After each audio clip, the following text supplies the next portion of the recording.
پہلا مرحلہ کسی اجمی ملک میں جو میرے نزدیک پاکستان اور افغانستان پہ مشتمل ہوگا، خلافت کا نظام پہلے آئے گا، پھر یہاں سے فوجیں چلیں گی، حضرت مہدی کی حکومت قائم ہوگی، پھر وہ حضرت مہدی جو ہے وہ جہاد کریں گے، قتال کریں گے،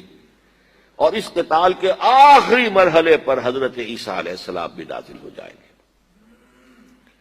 اور غالباً ان کے ذریعے سے پھر جتنا الیکٹرانک ان کا حساب کتاب ہے وہ ختم ہو جائے گا۔ حضور نے فرمایا ان کی آنکھوں میں ایسی تاثیر ہوگی جہاں تک نگاہ جائے گی یہودی پگھل جائیں گے، کوئی بہت بڑا لیزر ہوگا، اور ظاہر بات ہے کہ ان کے یہ ہتھیار جو ہے ان کا مقابلہ تو مسلمان نہیں کر سکتے، اور نہ ابھی آپ کوئی 100 برس بھی یہ سوچ سکتے ہیں کہ کوئی مسلمان ملک اتنی ترقی کر سکتا ہے کہ ان کے مقابلے میں پہنچ جائے ان ہتھیاروں کے معاملے میں۔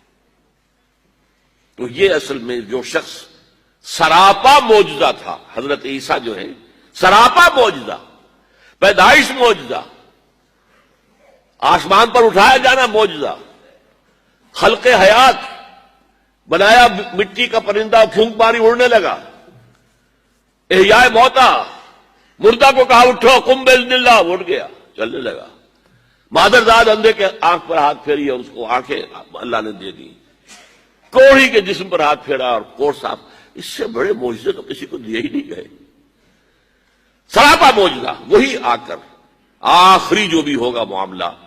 اس کے اندر حضرت عیسیٰ کی معجزاتی شخصیت جو ہے در حقیقت وہ فیصلہ کن ہوگی، گویا کہ عیسائی مذہب ختم ہو کر اسلام میں منخم ہو جائے گا، یہودی ایک ایک ختم کر دیا جائے گا۔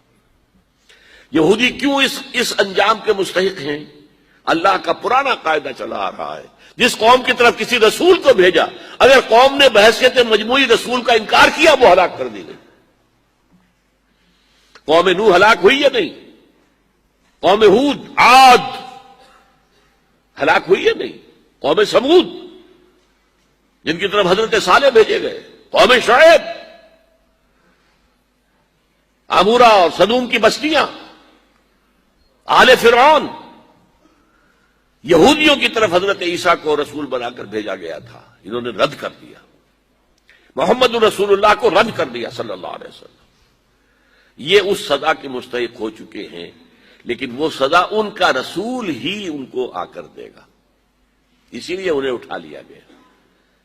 ایک پوز آ گیا ہے۔ مستحق تو ہو گئے تھے اسی وقت حضرت عیسیٰ کے زمانے میں کہ ہلاک کر دیے جائیں، لیکن حضرت عیسیٰ کے زمانے میں حضرت عیسیٰ کو اٹھا لیا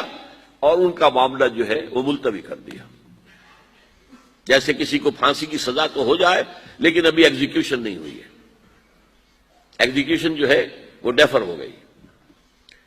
یہودی ختم، عیسائیت ختم، اور عیسائی سب مسلمانوں کے ساتھ شامل ہو کر ایک ملت واحدہ بن جائیں گے۔ پھر اگلا مرحلہ آئے گا گلوبلائزیشن کا، حضرت مسیح کے ہاتھوں ہوگا، وہ پوری دنیا میں وہ اسلام کا نظام قائم ہو جائے گا۔